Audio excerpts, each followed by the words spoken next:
Bismillahirrahmanirrahim. Assalamualaikum warahmatullahi wabarakatuh.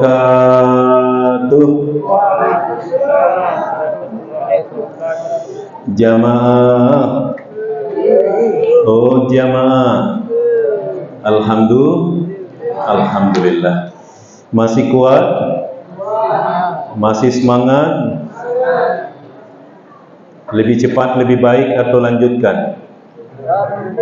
Lanjutkan. Alhamdulillahirabbil alamin. Alhamdulillahi wa kafa. Wassalatu wassalamu ala rasulil mustafa Sayyidina Muhammadin wa ala alihi wa ahli sidqi wal wafa. Qala Allah ta'ala bil Qur'anil Karim. A'udzu billahi minasyaitonir rajim. Inna anzalnahu fi lailatul qadr. Wa ma adraka ma lailatul qadr. Lailatul Qadri khairum min alfi syahr. Tanazzalul malaikatu warruhu fiha bi'izni rabbihim min kulli amr. Salamun hiya hatta matla'il fajr. Sadaqallahul azim. Saya muliakan Bapak Imam Masjid At-Taqwa, jajaran pegawai syaranya, Ketua Badan Ta'mir Masjid dan stafnya, dan juga kita semua yang alhamdulillah jemaah, kita bersyukur kepada Allah Subhanahu wa taala. Sekarang kita sudah sampai pada malam ke-25. Mungkin juga sebagian dari kita sudah malam yang ke-26. Tadi saya melihat ada seorang sahabat, dia tuliskan begini. Hari ini tanggal 4 bulan 4 tahun 2024 dan puasa yang ke-24. Subhanallah ya. Tanggal 4 bulan 4 hari ke-24 tahun 2024. Ya, subhanallah ya, bertemu 4 semua. Jemaah yang dirahmati Allah Subhanahu wa taala, pada malam hari ini saya akan berbagi doa-doa malaikat dan kisah pertemuan Nabi SAW dengan Jibril ya. Mudah-mudahan cukup waktu untuk kemudian saya berbagi bahwa Allah Subhanahu wa taala telah berfirman, "Inna anzalnahu fi lailatul qadar." Bahwa sesungguhnya kami telah menurunkan Al-Qur'an itu pada malam ketetapan, malam kemuliaan, malam berdesak-desaknya malaikat-malaikat Allah Subhanahu wa taala. Tanazzalul malaikah, berduyun-duyun tumpah ruah malaikat di langit dunia. Malaikat memikul arsy-Nya Allah ke-7, ke-6, ke-5, ke-4, ke-3, semuanya ada di langit dunia dan dunia menjadi sempit. Ya. Kenapa kemudian kehadiran malaikat ini dihadirkan oleh Allah Subhanahu wa taala? Karena sungguhnya malaikat-malaikat Allah adalah mereka yang Allah Subhanahu wa taala jadikan sebagai makhluk yang Allah ciptakan dari cahaya. Ya. Dia makhluk yang strukturnya diciptakan dari cahaya. Saya melihat ada sebuah video di YouTube bagaimana ada seorang ibu menyaksikan hadirnya malaikat-malaikat Allah di atas langit Madinah. Dan itu pada malam Lailatul Qadar. Dia yakini itu sebagai malam Lailatul Qadar. Jadi ada makhluk bersayap terbang di atas kota Madinah. Dia videokan langsung sembari dia mengucapkan syahadatnya, istighfarnya, tahlilnya kepada Allah Subhanahu wa taala. Itu rekaman langsung. Dan saya lihat ini bukan rekayasa, ya. Jadi kehadiran malaikat-malaikat Allah Subhanahu wa taala di Lailatul Qadar itu adalah sebagaimana yang Allah jaminkan kepada kita, bahwa akan datang puluhan kah, ratusan kah, berjuta kah, bermiliar kah malaikat, yang pasti mereka adalah tatanazzalul malaikat, ya, atau tanazzal malaikat berduyun-duyun ada di langit dunia, ya. Apa yang paling kita harapkan dari hadirnya malaikat, jamaah sekalian? Pertama, malaikat-malaikat Allah Subhanahu wa taala ini adalah mereka yang akan mengaminkan doa-doa kita. Jadi kalau di malam Al-Qadar itu malam kemuliaan ketetapan, ya, yang Allah Subhanahu wa taala hadirkan sebagai hidangan terbaik kita di bulan suci Ramadan, maka kalau kita meminta kepada Allah Subhanahu wa taala, tidak hanya kita yang mengaminkan, tapi juga diamini oleh puluhan ribu bahkan miliaran malaikat. Subhanallah, ya, doa-doa kita. Dan doa tentang penantian kita dengan Lailatul Qadar itu adalah doa yang semua sudah kita hafal. Ketika Siti Aisyah radhiyallahu anha ummul mukminin bertanya kepada Nabi sallallahu alaihi wasallam tentang Apakah doa yang akan ia munajatkan kepada Allah berjumpa dengan Lailatul Qadar? Maka Nabi SAW mengatakan kepada istrinya, kepada Siti Aisyah dengan kalimat kuli, ucapkanlah, munajatlah, pintalah, berdoalah kepada Allah Subhanahu wa taala dalam penantianmu berjumpa dengan Lailatul Qadar. Doa itu jamaah sekalian adalah Allahumma innaka afuun tuhibbul afwa fa'fu anni. Karena sendiri fa'fu anni, tapi karena kita membaca secara berjamaah Allahumma innaka afuun tuhibbul afwa fa'fu anna. Ya Allah, Engkau yang Maha Pemaaf, Engkau yang Maha Pemaaf, tuhibbul afwa, menyukai pemaafan, tuhibbul afwa, menyukai pemaafan, fa'fu anni, maka maafkanlah aku. Kalau berjamaah, maka maafkanlah kami ya Allah. Jadi sesuatu yang paling kita minta kepada Allah Subhanahu wa taala di malam yang lebih baik daripada 1000 bulan, di malam yang malaikat-malaikat tumpah ruah di langit dunia, dan di malam yang salamun hiya hatta matla'il fajr, ternyata yang paling kita minta adalah pemaafan dan ampunan Allah Subhanahu wa taala. Nah, jamaah yang dirahmati Allah, ketika kita minta ini kepada Allah, diaminkan oleh para malaikat-malaikat Allah, maka semuanya luar biasa. Ya, karena mereka yang akan sampai kepada rumah berkah, sampai kepada surganya Allah, hanyalah mereka yang sudah dimaafkan dan diampuni dosa-dosanya oleh Allah Subhanahu wa taala. Maka dalam beberapa hadis Rasulullah menyebutkan begini, ya, bahwa innallaha wa malaikatahu yusalluna, ya, sungguhnya Allah dan para malaikatnya bersalawat kepada orang yang berada di saf yang pertama. Ya, fi sufil awal. Jadi berlomba jamaah, kalau kita mau sholat usahakan di saf yang pertama, karena ada salawat Allah dan salawat para malaikat mereka yang berada di saf yang pertama. Ulama mengembangkan saf yang kedua juga. Ada sahabat bertanya, ya Rasul, boleh saf kedua? Ya, saf kedua. Ya, ini ada pemuliaan Allah dan doa malaikat kepada mereka yang berada di saf yang pertama. Yang kedua, innallaha malaikatahu yusalluna alladina, ya, wasiluna sufufihim. Sehingga Allah dan para malaikat bersalawat kepada orang-orang yang menutupi saf-saf. Jadi kalau ada saf yang kosong, dia masuk menutupi. Meski dia di saf yang ketiga, orang yang ada di saf kedua tidak menutupi saf yang pertama, dia boleh melintas masuk ke saf pertama. Untuk apa jemaah sekalian? Menutupi saf-saf yang kosong. Orang yang seperti ini berhak memperoleh doa dari malaikat-malaikat Allah Subhanahu wa taala. Ya. Juga jemaah, seperti tadi misalnya, sesudah kita berbuka puasa, karena kita berbuka puasa di masjid, kemudian kita memastikan dari waktu maghrib sampai waktu isya kita tidak keluar masjid. Tidak keluar masjid, berada di tempat sholat, selama kita tidak batal wudhu dan selama kita tidak menyakiti orang lain, maka selama itu jamaah sekalian, malaikat-malaikat Allah akan mendoakan kita. Ya Allah ampuni ia, ya Allah rahmati ia, ya Allah terimalah taubatnya. Intizaru sholah lis sholah. Jadi penantian kita kepada sholat berikutnya, kita tidak berpindah tempat, kita tidak membatalkan wudhu kita dan tidak kita menyakiti orang lain. Selama itu kita didoakan oleh malaikat-malaikat Allah Subhanahu wa taala. Salawat kepada orang yang sahur. Kita yang sengaja bangun sahur jamaah, tentunya mungkin sebagian kita sholat tahajud dulu, memastikan sholat witirnya, kalau malam dia tidak witir, kemudian sesudah itu kemudian makan sahur. Nabi SAW mengatakan tasahharu fa inna fis sahuri barakah, sahurlah kalian karena dalam sahur itu ada keberkahan. Ternyata ketika kita sahur, innallaha wa malaikatahu yusalluna alal mutasakhirin, Allah dan para malaikatnya bersalawat kepada orang yang sedang sahur. Subhanallah. Itulah jemaah sekalian yang dirahmati Allah. Maka ada kesempatan di mana para sahabat-sahabat pernah menyaksikan malaikat, tapi malaikat yang datang dalam rupa manusia. Ada hadis yang sangat terkenal namanya hadis Jibril. Jibril alaihissalam menjumpai baginda Muhammad SAW di Masjid Nabawi sedang mengajar Nabi. Dia masuk, dia rajulun syadidul bayad, dia mengenakan pakaian sangat putih, rambutnya sangat hitam, masuk ke majelis Nabi, duduk merapatkan lututnya dengan lutut Nabi dan kemudian bertanya. Dia bertanya tentang rukun iman, dia bertanya tentang rukun Islam, dia bertanya tentang ihsan, dia bertanya tentang hari kiamat, dia bertanya tentang tanda-tanda hari kiamat. Anehnya jamaah, dia yang bertanya, dia yang membenarkan.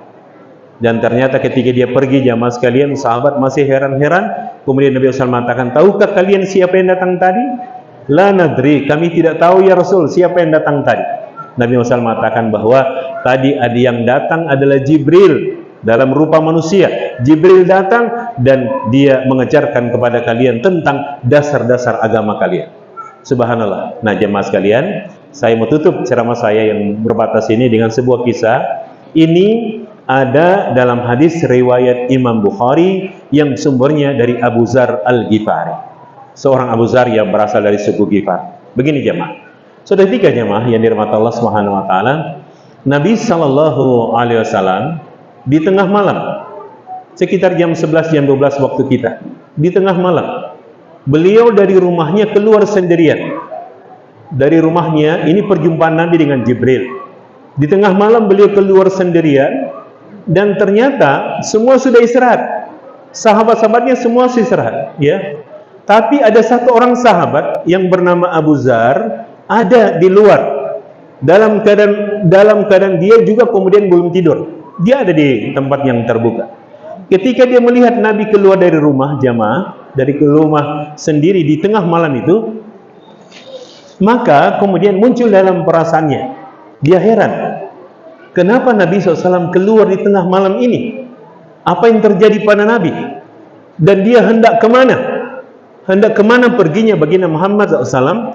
Waktu itu jamaah ada terjadi purnama raya. Jadi bulan yang sedang bersinar pada kesempurnaannya, ya, sedang ada purnama raya, dan ketika Nabi keluar, beliau hanya ditemani oleh bayangannya, ya, sendirian beliau. Tapi ada Abu Zar di sana yang menyaksikan. Nah, ketika Nabi SAW keluar, jemaah sendirian, maka Abu Zar begini keadaan jiwanya. Satu sisi, aku hendak mencari tahu kemana perginya Nabi, ini pertama. Tapi sisi lain, aku takut. Karena bisa jadi perjalanan Nabi adalah perjalanan yang beliau rahasiakan. Dan beliau tidak izinkan aku mengikuti beliau. Ini keadaan yang pertama. Akan tetapi, kata Abu Zar, aku mengkhawatirkan keamanan Nabi. Aku khawatir. Dia mau jalan kemana, jangan sampai ada orang mengganggunya, ya, yang ketika beliau melakukan perjalanan tengah malam, sehingga Nabi SAW bisa celaka. Maka kata Abu Zar, meski aku tidak diizinkan mengikuti langkah-langkah beliau, tetapi karena demi nasi dalam hatiku hendak melindungi Nabi, maka aku pastikan mengikuti langkah-langkah beliau. Jadi ketika Nabi berjalan, ya mas kalian, perlahan, Abu Zar juga di belakang, dalam jarak dia mengetahui bahwa tidak mungkin Nabi bisa mengetahui langkahnya. Jadi lebih jauh di depan, dia di belakang, perlahan-lahan berjalan. Ternyata dia melihat Nabi menuju kepada sebuah lembah. Sebuah lembah, Nabi turun, jamaah. Maka Abu Zar juga kemudian perlahan-lahan mengikuti langkah Nabi. Kemudian begini jamaah sekalian, ketika tiba-tiba Nabi SAW kemudian berhenti, beliau berhenti, maka aku berhenti. Nabi di sana berhenti, dan Nabi mengeraskan suaranya dengan mengatakan, Man anta, man anta, siapa engkau? Nabi di sana meneriakkan suara, siapa engkau? Maka Abu Zar langsung takut, ya. Berarti langkah beliau mengikuti Nabi diketahui oleh baginda Muhammad SAW. Siapa engkau? Maka untuk melepaskan ketakutanku, kata Abu Zar, demi Allah yang jiwaku berada di tangannya, ya Rasulullah, aku adalah Abu Zar. Aku mengikuti engkau, ya Rasul, semata adalah untuk melindungimu. Jadi karena dia sudah takut, Nabi sudah tahu, kemudian dia mengatakan, ya Rasulullah, aku hendak memberikan perlindungan kepadamu demi jiwaku yang berada di tangan Allah Subhanahu wa taala. Maka Nabi SAW kemudian mengatakan begini, ya Abu Zar, ya Abu Zarin, ta'ali, wahai Abu Zar, kemarilah, sinilah. Maka senanglah hatiku karena aku diajak oleh baginda Muhammad SAW, mengajak Abu Zar, dan sekarang aku dengan Nabi berjalan beriringan. Ada seorang Nabi dan seorang sahabat yang kemudian perjalanan itu, kata Abu Zar, menuruni di sebuah lembah. Kami sampai di sebuah lembah yang banyak bebatuan, dan di sana ternyata ada batu seukuran yang agak besar, yang di situ ternyata bisa duduk. Ketika sampai di batu itu, jamaah, kata Abu Zar, Nabi mengatakan, ya Abu Zar, ya ukut, duduklah engkau di sini. Engkau duduk di sini. Maka aku segera duduk di batu itu dengan tenang. Kemudian ternyata Nabi tidak duduk. Nabi masih turun ke bawah dari lembah itu, Kemudian aku saksikan beliau turun dari cahaya bulan, turun ke bawah, sampai kemudian beliau menghilang di balik tebing batu, menghilang. Maka aku kemudian menunggu apa yang terjadi pada Nabi di sana, di lembah yang di situ ada tebing batu. Nabi menghilang. Maka aku menunggu sampai waktu yang lama, sampai begini jemaah, sampai kemudian aku mendengar dialog bahwa Nabi sedang berbicara dengan seseorang di balik tebing batu sana. Nabi sedang berbicara. Maka aku terus menunggu sampai kemudian jemaah sekalian, Nabi SAW itu kemudian kembali. Di masa yang lama aku menunggu, ternyata Nabi SAW kemudian kembali mendekat, dan aku mendengar kalimat yang beliau ucapkan. Kalau di balik tebing batu itu, dengan siapa engkau berbicara? Maka Nabi SAW mengatakan, wahai Abu Zar, tadi aku berjumpa dengan Jibril alaihissalam. Aku berjumpa dengan Jibril alaihissalam. Aku berdialog dengan Jibril alaihissalam di balik tebing batu itu. Kemudian Jibril mengatakan begini untukku dan untuk umatku, untuk kita semua jemaah sekalian.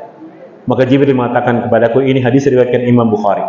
Jibril mengatakan, ya Muhammad, sungguhnya Allah Subhanahu wa taala mengirimkan salam untukmu.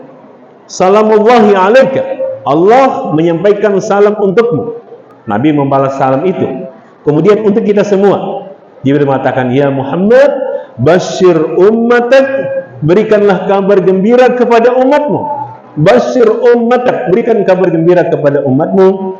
Barang siapa yang mengucapkan kalimat la ilaha illallah dengan ikhlas, mengucapkan kalimat la ilaha illallah dengan ikhlas, dan dia tidak mensyarikatkan Allah dengan sesuatu apapun. La syarikalah. Dia tidak mensyarikatkan Allah Subhanahu wa taala dengan sesuatu apapun. Dia mengucapkan kalimat la ilaha illallah dengan ikhlas dan tidak mensyarikatkan Allah dengan sesuatu apapun. Allah akan memasukkan ia ke dalam surga. Allah akan memasukkan ia ke dalam surga. Maka Nabi SAW senang jemaah. Nabi SAW bertanya kepada Jibril alaihissalam, wahai Jibril, wa in zani wa in sarik, wahai Jibril, meski orang itu dahulunya pernah berzina, meski orang itu dahulunya pernah mencuri, apakah dia juga akan dimasukkan ke dalam surga? Jibril mengatakan, wa in sarik wa in zani, meskipun dahulunya dia adalah orang yang pernah mencuri, meski dahulunya dia adalah orang yang pernah berzina. Nabi masih bertanya, wa in syaribal khamar, meskipun dia dahulunya adalah orang yang pernah minum khamar. Jibril alaihissalam mengatakan, wa in syaribal khamar. Nabi SAW sangat senang dengan hadis ini, dengan kalimat dari Jibril alaihissalam, dan Nabi mengulang-ulang itu sampai beliau kembali menjumpai Abu Zar al-Ghifari. Maka ketika sampai pada pernyataan wa in syaribal khamar, maka Abu Zar al-Ghifari mengatakan, ya Rasulullah, meski orang itu dahulunya pernah minum minuman keras, minum arak, wa in syaribal khamar, Nabi SAW mengulangi sebagaimana jawaban Jibril, wa in syaribal khamar, meskipun dahulunya dia pernah minum khamar. Jemaah yang dirahmati Allah Subhanahu wa taala, rawahul Bukhari. Jemaah yang dirahmati Allah Subhanahu wa taala, bahwa kehadiran malaikat-malaikat Allah Subhanahu wa taala yang tanazzalul malaikah waruh, ruh di situ adalah Jibril, dia adalah Ruhul Amin, dia adalah Ruhul Qudus, bahwa kehadiran para malaikat adalah mengaminkan doa-doa kita semua, menghadirkan ketenangan, kedamaian yang salamun, tapi juga kehadiran malaikat adalah menghadirkan kegembiraan dalam jiwa kita semua. Semoga Allah Subhanahu wa taala mempertemukan kita dengan Lailatul Qadar. Amin. Amin ya rabbal alamin. Malam ini malam yang ke-25 jamaah. Insyaallah kalau tidak ketemu malam 25, malam 27 masih ada peluang. Kalau tidak di malam 27, malam 29. Kalau tidak malam 29, ya berarti tidak sama sekali, karena tidak ada pernah malam 31. Ya, tidak akan pernah malam 31. Apalagi orang yang puasanya 28,5 dengan yang puasanya 29,5. Sebab ada sebagian kita jemaah yang memahami kalau sehari terakhir babuka di jam 12. Ya. Ini salah paham. Ya. Saya punya orang tua dulu begitu, non seboleh babuka, mak. Iya, sehari terakhir ini so ada bulan. Ya, mungkin ada keyakinan seperti itu, tapi summa atimus siyama ilal lail. Kemudian sempurnakan puasa itu sampai pada malam hari. Nah, yang terakhir jamaah sekalian, pastikan kita melintasi Ramadan ini, walaupun ada ketimbran mendekati Idul Fitri, ya, ada yang bisikan kepada saya tadi, Ustaz kasih ingat, jangan sampai zakat